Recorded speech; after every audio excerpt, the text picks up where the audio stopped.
ओ हो ओ भाईजान, अस्सलाम वालेकुम। क्या हाल चाल है? ठीक ठाक हो? अच्छा यार, बड़े दिन हो गए थे तो वो कहानी जो थी वो नहीं आई थी, तो मैं कहा चलो आज एक कहानी डाल दें। अच्छा, तो कहानी का शुरुआत ऐसे है कि एक गांव में एक कम्हार रहता था। कम्हार बड़ा एक नफीस सा लफ्ज़ है उस बंदे के लिए जिसके जो अपने गधों के साथ रहता है। तो कम्हार रहा करता था एक गांव में। तो उसका क्या मामूल था कि वो सुबह सवेरे निकलना उसने गांव से और अपने गधे के ऊपर सामान डालना और शहर लेके जाके उसको बेच दिया करता था। और वापसी के ऊपर थकावट की वजह से वो क्या करता था कि एक दरख्त उसने रखा हुआ था, उसके नीचे वो बैठ के ना आराम किया करता था। तो जब वहाँ से फ्रेश हो जाता था तो अपना गधा खोलता था और लेके गांव चला जाता था, घर जाके दिन ख़त्म। तो एक दिन वो निकला वहाँ से और उसी तरह और बाज़ार में जाके उसने सामान बेचा। तो गर्मी बड़ी थी उस दिन और सूरज जो था फुल तपिश में, तो पसीना निकला उसका काफ़ी ज़्यादा। उसकी वजह से वो थक गया और गधे की भी जो हालत थी वो थोड़ी सारी गधों वाली हो गई। तो वापसी के ऊपर जब वो उस दरख्त के पास पहुँचे दोनों, तो उन लोगों ने कम्हार ने कहा कि चलो अब रेस्ट करते हैं। तो उसने देखा कि यार जो रस्सी वो लेके आता था गधे को बांधने के लिए दरख्त के साथ, वो रस्सी तो वो आज भूला है या वो कहीं गायब हो गई है। तो उसने चिड़चिड़ापन था तो परेशान भी हुआ थोड़ा, और उस चिड़चिड़ेपन में उसने कहा मैं तो भाई सोऊंगा।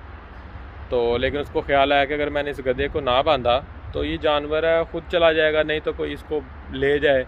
तो उसने क्या किया, उसका कान पकड़ा और कान पकड़ के ना उसको अपने साथ नीचे बिठा लिया और दरख्त के नीचे बैठ गया और कान पकड़ा हुआ। तो इतनी देर में ना वहाँ से एक बुज़ुर्ग गुज़र रहे थे जो बड़े जहानत रखते थे। तो उन्होंने कहा भाई क्या कर रहे हो तुम? तो वो कहता है कि मेरे साथ ये मामला हो गया और मैं रस्सी भूल आया हूँ आज अपनी, और मैं इसको पकड़ा ताकि मैं ये कहीं भाग ना जाए।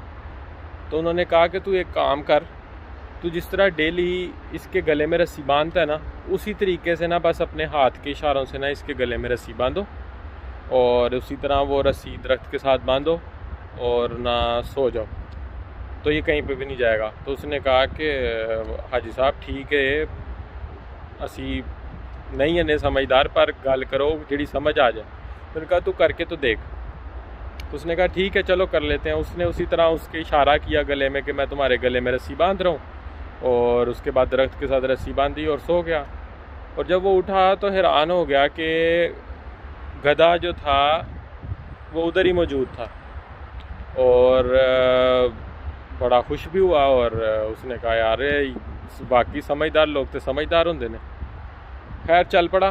तो थोड़ी देर बाद उसने पीछे देखा कि गधा नहीं है, वो जो गधा उसके पीछे पीछे आता था वो गधा नहीं है। तो उधर ही खड़े खड़े वो परेशान हुआ, पीछे जाने लगा। तो वहाँ पे फिर वो बुज़ुर्ग खड़े थे, तो उन्होंने कहा हाँ अभी क्या मसला है? कह रहा ये मामला हुआ है, पहले तो गधा मेरे पीछे पीछे आ जाता था, आज मैं आगे आ गया हूँ तो गधा है जो वो तो नहीं आ रहा, पीछे है। तो उन्होंने कहा कि तूने उसकी रस्सी खोली थी? तो उसने कहा नहीं वो तो नहीं मैंने खोली। तो कह रहे हैं भाई जाके रस्सी खोलेगा तो वो आएगा ना। तो वो वापस गया, जाके उसी तरह उसने इशारे से उसकी रस्सी खोली, चलना शुरू किया, गधा भाईजान पीछे पीछे आ गया।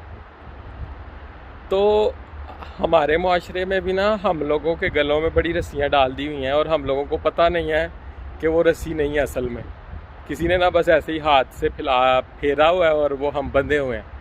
तो वो रस्सियाँ खोलने की ज़रूरत है। मेरे पास एक मिसाल है जो मैं आपको देता हूँ कि मैं उस दिन पढ़ रहा था कि मछली खाने से और साथ दूध पीने से वो जो कॉन्सेप्ट है कि फुलबैरी हो जाती है, तो वो तो कोई कॉन्सेप्ट ही नहीं है।